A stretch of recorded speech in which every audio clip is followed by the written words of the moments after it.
my topic is going to be on high intensity interval training.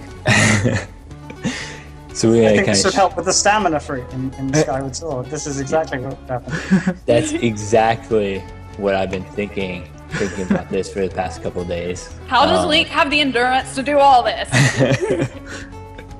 Well, the same concept of high intensity interval training is throughout Zelda.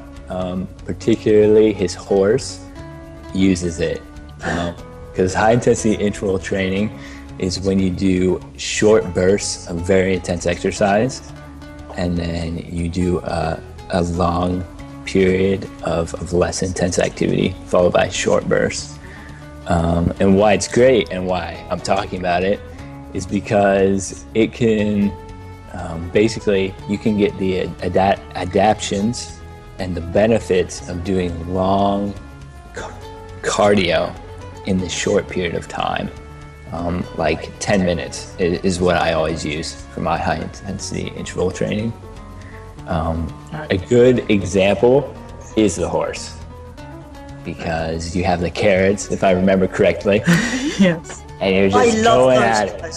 I just have to say that I remember when I'd gone from playing. I don't like change. I'm not one of these people who likes change at all. Like anything changes, I don't like it instantaneously.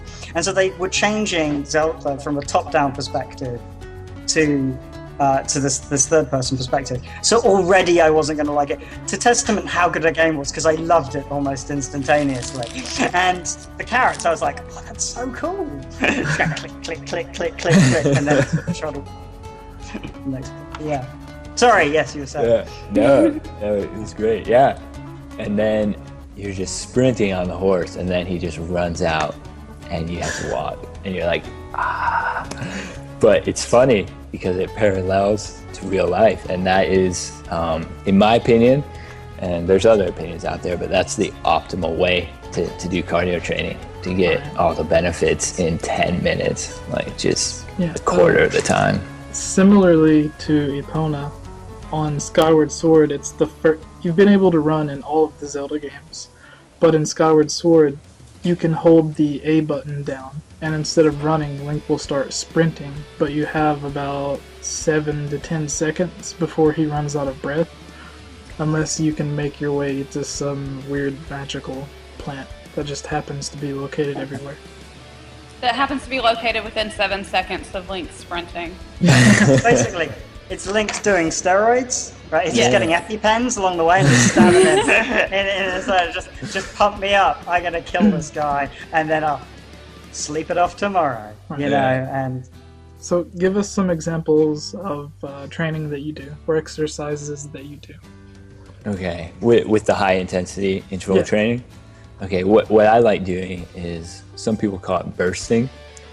Basically, I'll go to a hill, or if I'm at the gym, I'll get on the treadmill and I'll walk to warm up, and then I'll sprint up the hill, as hard as I can, and then just walk around afterwards, and then sprint up it again. That's my favorite. And you can do other things too, like incorporate, like, I don't know, some people do push-ups and kettlebells in there. I'm not as big of a fan on that. What I definitely say you shouldn't do is incorporate heavy weights into your high-intensity interval training. If you're at the gym, it's pretty nice because you can get on the treadmill and you can just crank up the speed, and you're just kind of forced to go as hard as you can. It doesn't let you not. And then you can, when you can't go anymore, you can drop it down real fast and start walking, and people will look at you like, what are you doing? But and so how long would you sprint like super fast then? Like how long would you do that? The ideal is kind of 30-minute sprint, or not 30 minutes, 30-second sprints. Okay. And then I thought you were training for a marathon. Oh gosh, I cannot 30 do minutes that. sprinting. Stick a backpack and rocks in it. I'm done. Just a bunch of plants on my back, and I'm just going the whole time. No, about 30 seconds of sprinting, and then 90 seconds of rest in between. but you can take as long a break as one study. They use cycling, and they did about 4 minutes of rest in between. And you need to go a little bit longer, go a little bit, like the same amount of intervals. I say go 8 intervals. It usually takes me, I'm not going to do the math, but I go for 10 minutes. So if you're taking 4 minutes in between, it lasts a little bit longer. My experience of running has been going out in normal clothes, running for a bit. When I feel like tired and I need to stop, I just walk around a corner and just start walking, so nobody knows I've stopped running. And I'm like, oh yeah, and then you feel like you can start again. And you just start running again. I just feel like I've been running all day. This guy's really fit. I'm just actually kind of going. And next I'll just say, oh, I'm doing interval training. Oh yeah, that's what I'm doing. Just blame it on that. You can always just do that. That's what Link does. Yeah. Interval training. Interval training. There you go. I do enjoy running. I'm just very, very slow. I don't deny that. So my running is like a slow jog for most people. But that is good to know as far as interval training, because I would like to be less slow. Yeah. And really, personally, all I care about is just keeping my muscles all nice and hardened. Yeah. So I can kick butt. Right. There's also a video of you where you. Oh god. Yeah. Did I show you the video? This sounds ominous for someone who doesn't know what the video is. Oh gosh, it was a silly video I made, like advertising stamina potion like forever ago, and it was basically. Oh no, I did see this. Yes, yeah. That was Dan and me, my husband and me, just being goofy. Because remember, I messaged you and told you that he liked it. Oh, okay, like, yes. Hey. Now I remember that. Okay, yeah, that was my husband and me just being goofy. Yeah, it was good. I liked it. It was very funny. Thank you. But yeah, as someone who enjoys cosplay and I gotta be honest, women cosplay is gonna be skimpier clothing because that's what the designers make. So that's just what the costumes are. Yeah. That, and when you live in Georgia and it's 90 degrees out every day with 100% humidity, you are very thankful that the costume designers made very skimpy outfits for the women to wear. But at the same time, I don't want to scare anybody. So I would like to at least have some decent muscle tone. Yeah, well, I'd suggest that's the best way to go. So there's some discussion on which one is better ultimately, which I'm not going to get into. But one of the reasons I like and prefer HIIT, high intensity interval training, is because while you're doing it, your testosterone and your HGH rise. My testosterone. Which you say, yeah, my testosterone, I want to be like this. But it's important to you as well as a female. It is. I don't know whether it's worth saying something about actual science or just using the social stereotype of women having testosterone to make a gag, kind of torn between two worlds. Do interval training up there, and you'll get a beard before the end of the week.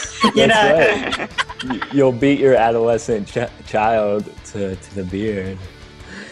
And it keeps your cortisols lower, as where if you're doing long endurance running, your cortisol is going to go higher, and those other two good hormones are, which cortisol is good too. That was great to have while talking about exercise. By the way. Yeah. I don't think you saved it for that part of the discussion. Was it Oreos? Double stuffed Oreos? It was a cupcake. Oh, okay. Oh, even better. That's fantastic. This is how I do interval training. As fast as you can. And rest. You can use Simon's advice to burn off those cupcakes. Yeah. And so something that all the gamers watching can do is stop playing games and work out. Yeah, and for 10 minutes, take... I need that break anyways to keep from getting migraines. I know I do. Right. Absolutely. People do. I don't get that. I don't know, it's because I'm really genetically, I'm built for this. Sitting on a couch and watching a screen all day long. I'm fantastic at this. I was born to be a gamer. Okay, I have been working out some. I got to show this muscle off of. Heck yeah. Oh, good. That's very impressive. Thank you. I don't want to show you mine now. That one. We're all Yes, I do the Brazilian butt lift program, and it's one of the beach body workouts. It's a full body workout, and I have never been so sore in my life after the first time I did it. My muscles hurt in places I did not know I had. Like, I didn't know certain parts of my body existed until they started hurting. It was all the testosterone flowing through your blood. Got it. I just read there's a comedian in the UK, I don't know if he's come over to the States yet, he's called Dara Breen, he's an Irish comedian, and he was talking about when he went to the gym, and he was kind of like, oh yeah, I went to the gym, and again, all these muscles he didn't know he had, and his trainer went, oh, well those muscles you haven't used in years, and he's like, well let them die with evolution. You know, I'm just happy for them to be finished with. Yeah, I'm kind of at that school, really. I'm not with the exercise. Yeah. So if I let my testosterone levels get up, so am I going to be a slave Leo instead of slave Leia this summer? Exactly. No, you'll be fine. Actually, in all seriousness, they've done studies, and past puberty, hormone levels won't change you that drastically. Like, they don't change your body and your physique that drastically. It would be harder to do that. So, yeah, you'll be fine. And you need the testosterone to build the muscle as well. So just a couple little hairs I can pluck out. Granny hairs, like that, yeah. Oh, okay, those kind, yeah. Hair tweezers, I'll be good. I remember when I was like 14, I was working in a station that's called W.H. Smith's. And basically, what happened, this granny came in with a full goatee. Like, it was impressive. Like, it's kind of like, it got to the point where it didn't look disgusting anymore because it was so full. And I was like, you rock that goatee. You rock it, because that is great. I can't help but stare when women have mustaches and goatees and beards. I mean, I know they can't help it, but they make wax. It's easy to take off. Right. Or little wax like this, so you can just do a little... Oh, yeah. You're gonna have it, at least make it cool looking. Yeah, you're gonna have to own it, really, you know, just kind of get there and... Wax it off. Either way, wax is necessary. Invest in wax. I guess, does anyone else have anything to add to the conversation? Last thing, you were talking about the intensity, the interval intensity. Like, a lot of trainers talk about, that's the thing that makes you build muscle or get fitter. It's not actually, as you see so many people go to the gym and like, I go to the gym once a week. And some of these guys will only go to the gym once a week because they work out so intensely. Their body starts to change, where other people's will just go, and they'll do it to a point where it's kind of okay, but, you know, it doesn't. So it is right with the interval training, but there's many more jokes to make about it, I suppose. That's much fun. How many times a week would you recommend doing interval training? That's a good question. I do it about 3 times a week. Okay. But it's going to depend on what other type of training you're doing as well. You can do it as many times as 6 times a week or 7. I just always cut it off at 6 because I rest on 7 times. Sunday is the day of rest. Yeah. No, but if you do it 7 times a week, you don't let your body heal. Does that really affect it much? If you get to the point where you're overtraining, then that's definitely going to have negative effects. If you're just doing 10 minutes of high-intensity interval training... that doesn't matter. No. I think, and I mean, put your hate in the comments here, but I think that the benefits of it are going to outweigh the negative effects. Interval training like that, it actually helps recovery. Some people say it doesn't. I like this. Thank you, Doctor, from the School of Hard Knocks. You know. The one thing that I can add to this, which I guess to most people would be common knowledge, but you asked about training or working out the 7 days a week. What it is whenever you work out, your body tears your muscle, which is why it gets sore, and then you need a day or two for it to build muscle back. And if you don't give it those days of healing and you start working out again, then it'll just keep breaking your muscle down, essentially deteriorating. I mean, that's exactly why I'm in this shape here. I just keep working out every day, huge weights, and I kind of like, that's what I've been going wrong. Next week, you know. Exactly. Yeah. I recommend taking rest days. I do, but I don't think there would be a negative effect to it. If my brother came on here, I believe he could keep the conversation going all night, because that's he went to college to play basketball, and then they were having him wake up at like 4 or 5 o'clock in the morning to run 2 or 3 miles before breakfast. No. Yeah. And then they had to, I believe, if I'm right, which this was years ago, if they didn't make it back within a certain amount of time, they would have to rerun later on in the day. No. And since he isn't in college or after he graduated... Can you say no and eat another cupcake for me? My husband took the cupcakes away. He doesn't play basketball as much anymore. At least for college anyways, he plays on local teams and stuff like that sometimes. But he got more into bodybuilding.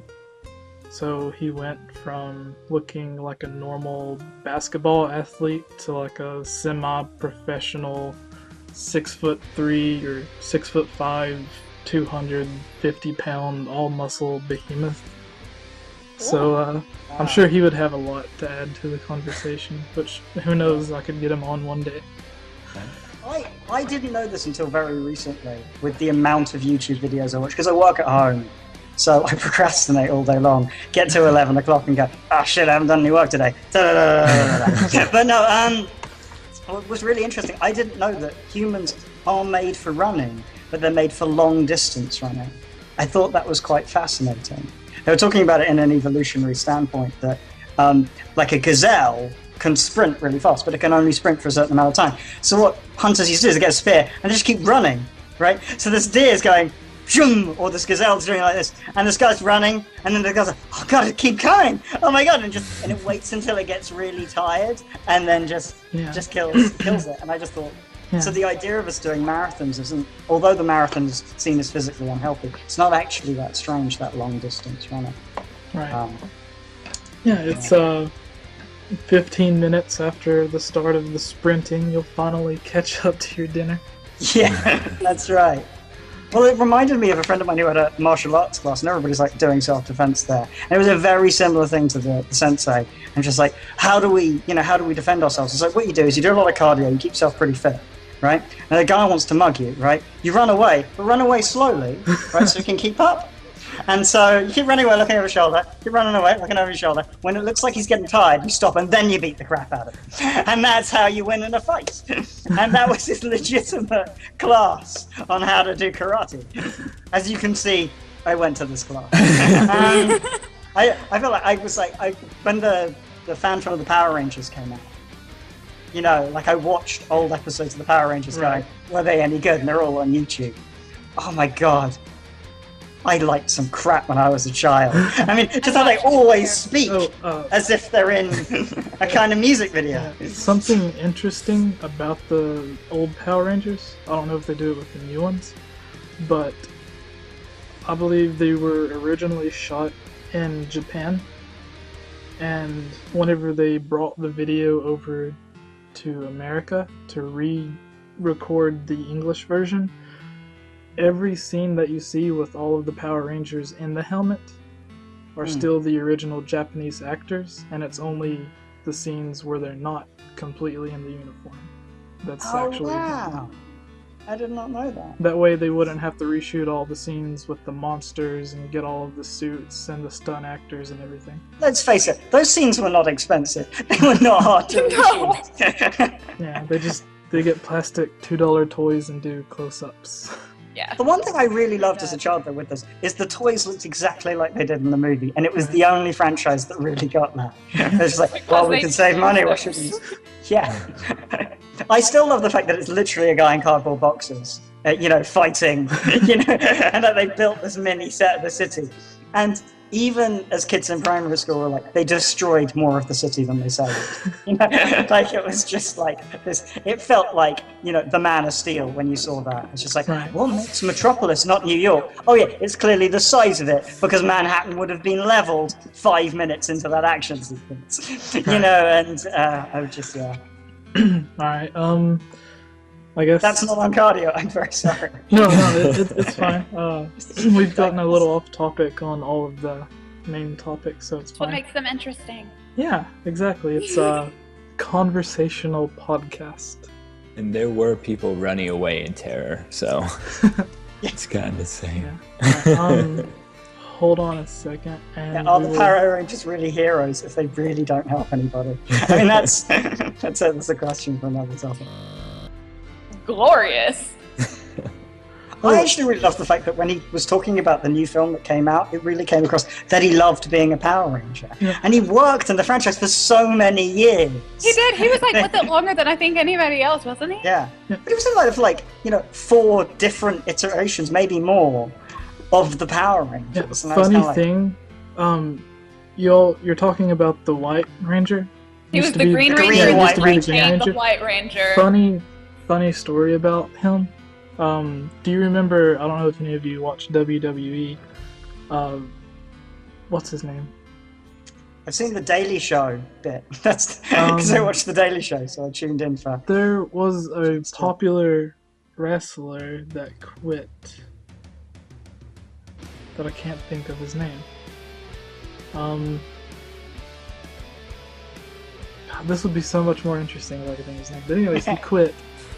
And he was in talks of trying to go to the UFC, similar to how when Brock Lesnar quit WWE, he went to UFC.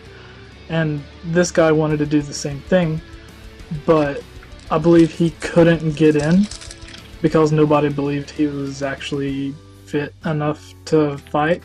And the Green Ranger actually does amateur fighting competitions, and he said he would love the chance to fight him. So for people that are fans of WWE and fans of the Power Ranger, they would get to see one of the ex-world champions and the best Power Ranger there was actually fight in a match. That would be really cool. And here's the interactive section of the podcast, because we don't know the names. Google it, guys.